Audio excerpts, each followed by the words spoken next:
Good morning, guys. In case you guys are living under a rock, there's more news regarding the Nintendo Switch Lite and the Joy-Con drift problems that there are regarding just the Nintendo Switch in general. So, make sure you guys hit that like button, subscribe if you guys are new, and let's talk about the Nintendo Switch Lite.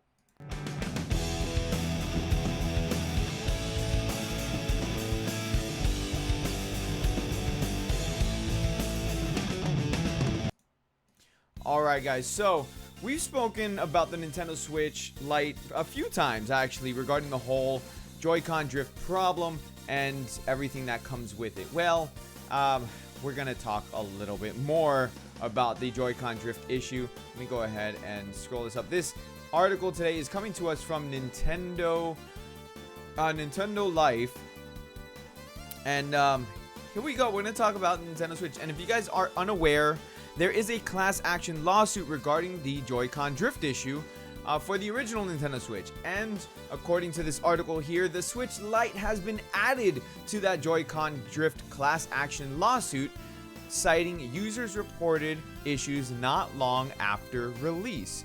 So let's scroll down a bit. The Switch Lite might have only been released last week, but already there have been reported cases of drift issues. Now, if you watched my previous video, we did take a look at one case of a drift issue, and I mentioned this before in a video before that one, that the Nintendo Switch Lite might have drifting issues, and I would wait to buy a Nintendo Switch Lite at least 4 to 6 months, so that way if there are issues regarding the Joy-Con drift, then we can see those issues pop up, and if there's any fixes, we can see those as well.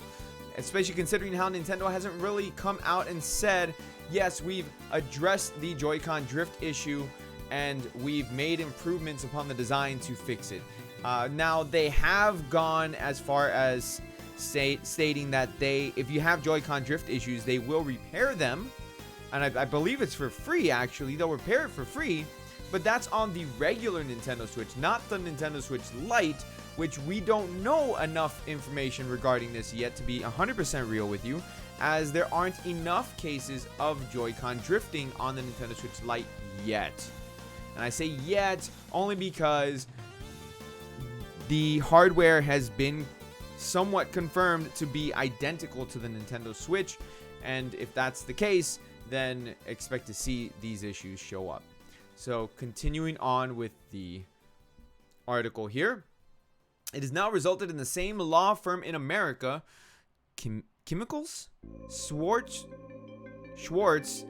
Kreiner, and Donaldson Smith, adding Nintendo's latest version of the hybrid system to its class action lawsuit.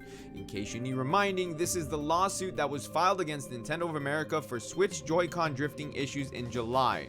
According to Polygon, the lawsuit now contains allegations from social media like the one below about users experiencing drift issues not long after the launch of the new model.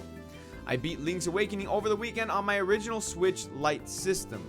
I'd only put like 20 something hours in it and it started to show Joy-Con drift. 20 hours! Now, again, I mean, if there's video evidence like the previous one where the person was playing Breath of the Wild, then okay, we're a little bit more inclined to believe that's the case of happening. But still, 20 hours and it's starting to show Joy-Con drift. How hard are you beating on those controllers? I'm just saying. I'm not stating that he's not experiencing it, but let's be real here. How hard were you actually like moving those joysticks around? The firm lists 18 plaintiffs across 16 different states of America in the lawsuit. Shortly after the lawsuit was originally filed, Nintendo released a statement explaining how it was aware of recent reports and told anyone experiencing the issues to contact customer support, to which they went ahead and stated that they will repair the Joy-Cons for free.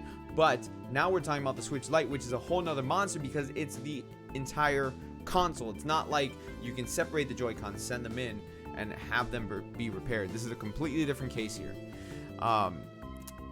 Here on Nintendo Life, we even ran a poll asking if any Switch Lite users had experienced drift. The majority said they had not had problems so far. See the results of the poll below for yourself.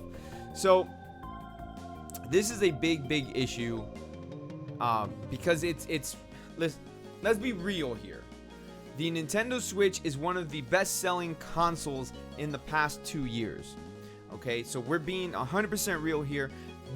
So think of how many Nintendo Switches are out there, how many Joy-Cons are out there, how many people have replaced their Joy-Cons, regarding to Joy-Con drift issues.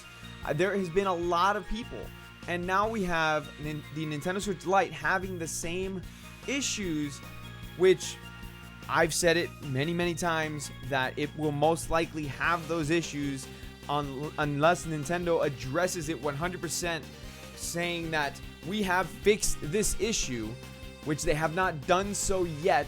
So that leads me to believe that those who bought the Nintendo Switch Lite, you might want to just be a little extra careful with those Joy-Cons. I know it sucks to say that. I know it really does. But if we're going to be real here, I mean, my 3DS that I've had since 2011, something like that. I've had it for a long time. However long I've had my 3DS for, I've had it for a long time. And my 3DS does not have any Joy-Con drift issues. You know, if they can do that with a 3DS, and I've used that system a lot, if they can do that with the 3DS and not have any issues, I don't see why they can't fix this and not have any issues. If my original Wii Nunchuck doesn't have drift issues, why does the Switch have drift issues? That's what I'm not understanding when it comes to cases like this. Like, Nintendo has always been a company that we as consumers have looked at for reliability when it comes to consoles. Like, this is my original DS, or DS Lite, I should say. It's not the original DS. My DS Lite that I've had for many years. Okay? This thing, I could freaking throw it against the wall many times over and it would still work. You know, casing, unless it split in half. But if I had it closed and I threw it, like, it would work. The original Nintendo that I have from 1987 still works.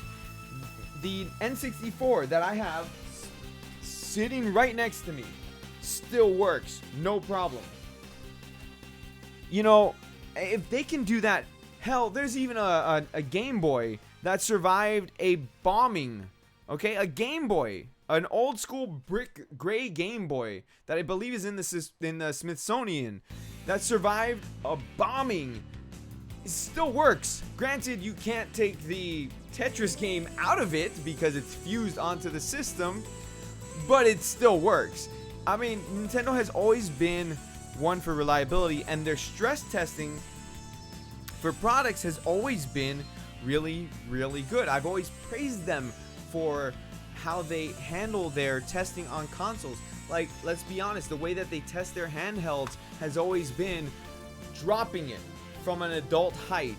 Okay, so you're standing at you're standing up, you're a full-size adult, and they would just drop it over and over to see how many times it would take dropping the console before it actually broke.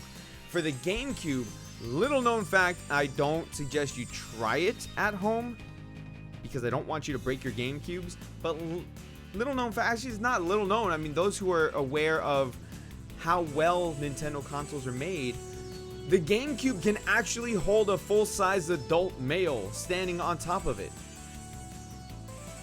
And it'll still work. It won't break or anything, it'll still work.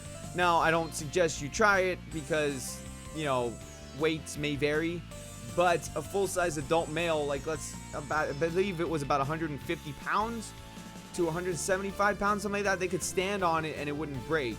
Again, I don't suggest you do it. Don't do it. And if you do it, don't blame me. That was your own damn fault.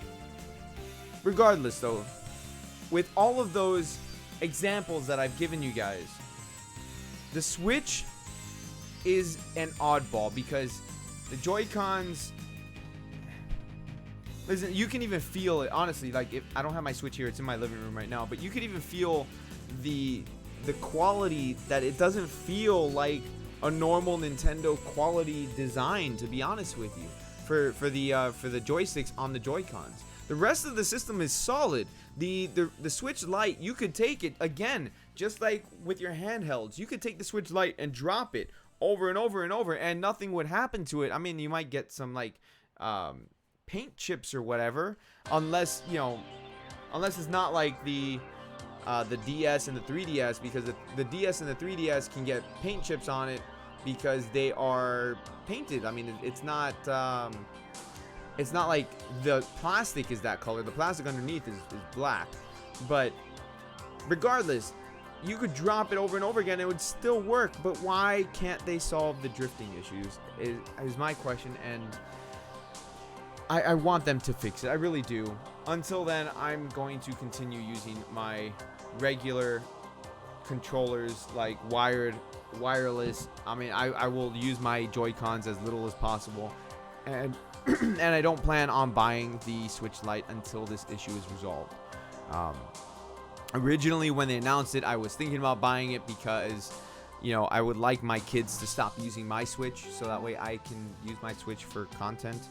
But yeah, it's not happening, because last thing I would want is for the Joy-Cons to go bad on the Switch Lite. So with that, guys, I know this video is probably going to get a ton of dislikes because people get super salty when I start talking about the Switch Lite having issues, but I don't care. This is news. It needs to be talked about. Make sure you hit the like button, subscribe if you guys are new, and I will catch you all in the next video. Thank you so much for watching. You guys have a great rest of your day. Good game, guys.